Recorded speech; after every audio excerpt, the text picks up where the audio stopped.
पहले ये private teacher था, प्राइवेट स्कूल में पढ़ाता था।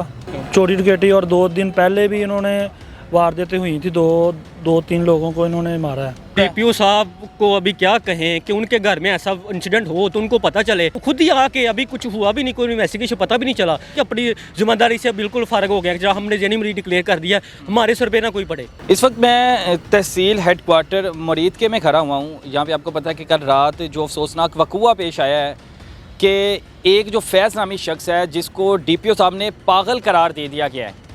उससे पहले भी वो चोरी डकैती के वारदात में भी उस पर एफआईआर दर्ज थी। उसके बाद जना के भी काफ़ी केसेस थे, यानी कई मामलात, यानी वो मंशियात फरोश भी, शराबी भी, यानी कुछ भी कह सकते हैं कि एक वो इंसान जो करप्ट होता है, इस तरह का वो शख्स था।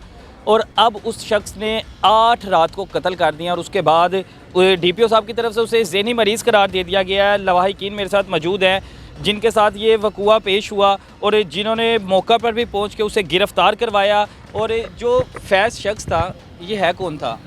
ये कोट अब्दुल्ला का मतलब के साथ वाले गांव का रहायशी है, उधर रिहायशी वहीं का था, रहायशी है उधर का। क्या काम किया था, इसका पेशा क्या था? ये मुझे नहीं, अब ये इसके बारे में प्राइवेट टीचर है। पहले ये प्राइवेट टीचर था, प्राइवेट स्कूल में पढ़ाता था।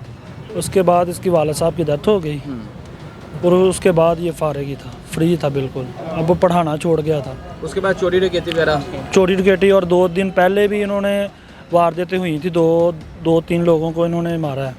इसने ही, इसी लड़के ने। वो भी अभी हॉस्पिटल में ज़ेरे इलाज है। अच्छा, वो भी ज़ेरे इलाज है जी। तो जब मारा गया था तो पुलिस के खिलाफ, इसके खिलाफ एप्लीकेशन नहीं थी? जहाँ रिकॉर्ड में मौजूद हैं पुलिस की, इसके खिलाफ जो एप्लीकेशन मूव हुई है वो पुलिस रिकॉर्ड में मौजूद है। हमारे पास रिकॉर्डिंग भी है जिन्होंने की थी, सारा रिकॉर्ड है। उसके जो है 15 पे कॉल हुई है, सारा रिकॉर्ड वो मौजूद है। वो तो पुलिस के खिलाफ जब कार्रवाई सबसे पहले एसएचओ को नॉमिनेट करेंगे ना तो फिर पता चलेगा। उसे गिरफ्तार नहीं किया? नहीं, बिल्कुल कंप्लेन की है कि ये इससे पहले भी नहीं, दूसरे गाँव पहला गिरफ्तार किया उसने, तो उसको 2-3 घंटे बाद उसको पैसे ला के छोड़ देता है, उधर ही छोड़ दिया। उधर छोड़ दिया। 2-3 घंटे बाद छोड़ दिया? हाँ जी, 2 दिन पहले मारकुटाई की, डकैती की, चोरी की। तो लेकिन उसे मारकुटाई मतलब पुलिस ने 2-3 घंटे हवालात में रखा, छोड़ दिया? बिल्कुल ऐसे ही। पुलिस ने हवालात में नहीं रखा, पुलिस ने उधर से गिरफ्तार किया है, उसे पकड़ के फिर जाके उधर ही छोड़ दिया है। 2-3 घंटे बाद ना उधर ही घूम के उधर ही छोड़ दिया जा। पुलिस का इतना वो दोस्त वगैरह कोई मामला पुलिस के साथ चलते हैं जो पुलिस ने 2 घंटे बाद नहीं है जी, पता चला हमें भी कि वहाँ एक है आदमी है, असर और रसूख रखता है वो। जी जी जी जी जी, बिल्कुल। और उसने छुड़वाया इसे। अच्छा, डीपीओ साहब तो कह रहे हैं कि वो बंदा ज़हनी मजबूर है। डीपीओ साहब को अभी क्या कहें कि उनके घर में ऐसा इंसिडेंट हो तो उनको पता चले कि कोई इन्वेस्टिगेशन हुई नहीं, कोई पता चला नहीं। उन्होंने पहले ही आके डिक्लेयर कर दिया कि ये बंदा रात खुद ही आके अभी कुछ हुआ भी नहीं, कोई इन्वेस्टिगेशन पता भी नहीं चला। उन्होंने अपनी तरफ से कह दिया, अपनी वो होता नहीं कि अपनी जिम्मेदारी से बिल्कुल फारग हो गया। जहाँ हमने जेनी मरीज डिक्लेयर कर दिया, हमारे सर पे ना कोई पड़े।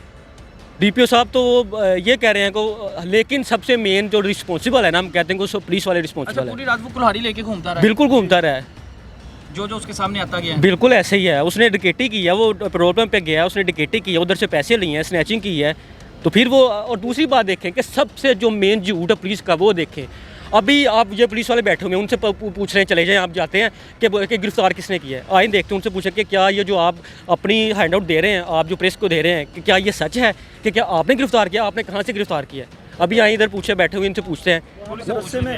मदरसे में दाखिल हुआ है, वो तो पीछे से एक मदरसों वाले ने पकड़ा है। फिर मदरसों ने पकड़ा है? जी जी, यानी पुलिस वो आपको छुपाने के लिए मदरसे में? नहीं, भाग है ना, एक बंदे ने अप्रहेंड किया है। अच्छा, इसका ज़हनी तवाज़ुन ठीक नहीं था, इसे ये पता था मैंने कुल्हाड़ा मार के भाग जाना है। वही ना, ये देखे ना, छुपना मैंने, बाइक चला रहा है, ठीक है, बाइक चला के आया है, स्नैचिंग की है, उसके पास असला है, सब कुछ है उसके पास। अच्छा, डीपीओ साहब ने बड़ी जल्दी इकदाम किया, बड़ी जल्दी बयान दे दिया, सामने आ गया जी वो बंदा ज़हनी मरीज़ है। एक ज़हनी मरीज़ 8 रात को कत्ल करता है, 8 कत्ल करने के बाद कुल्हाड़ियों के वार करके कत्ल करता है। ये तो वही जानते हैं ना जिनके इस दुनिया से चले गए हैं। पता नहीं किस दर्दनाक मौत उसने उसे दी है।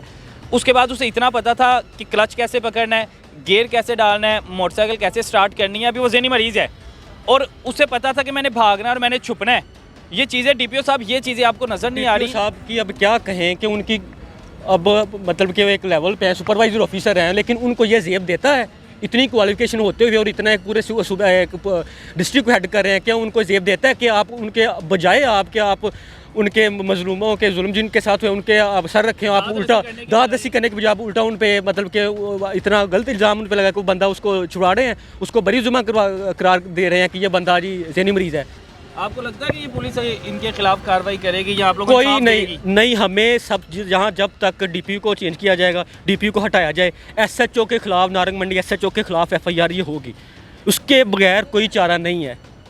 एसएचओ नारंग मंडी के खिलाफ कार्रवाई होगी, एफआईआर होगी, फिर आगे कोई बात चलेगी। टोटल कितने लोग थे? 8 अफराद थे। जी, यानी सारी के सारी बिल्कुल जी, पानी से चले गए। बिल्कुल जी। ये बड़ा अफसोसनाक वाकया ये पेश आया है कि डकैती करने आया था, हाथ में उसने कुल्हाड़ी पकड़ी हुई थी, डकैती भी की है पहले, उसकी फुटेज भी इनके पास मौजूद है। उसके बाद वो एक एक करके वार करता रहा और जो आगे बचाने आता था उस पर भी वो वार किया और वहाँ से फ़रार हो गया है। लेकिन डीपीओ साहब का जो मौक़िफ़ था, जो पुलिस की कारकर्दगी है, हमेशा से आपके सामने है, क्योंकि लोगों का एतमाद उठ गया है, पुलिस उनका कभी साथ देगी या पुलिस उन्हें इंसाफ फराहम करेगी। लेकिन ये याद रखने कि अगर इस दुनिया में इन्हें इंसाफ नहीं मिलता तो अल्लाह ताला की जो आवाज़ है ना, अल्लाह ताला की जो इंसाफ अल्लाह ताला ने करना है, तो अल्लाह ताला ने इन्हें एक ना एक दिन तो इंसाफ देना है, चाहे इस दुनिया में ना मिले, आखिरत में लाज़मी मिलेगा। अपने मेज़बान तलहा नवीद को दीजिए इजाज़त, फिर मिलेंगे। अल्लाह हाफ़िज़।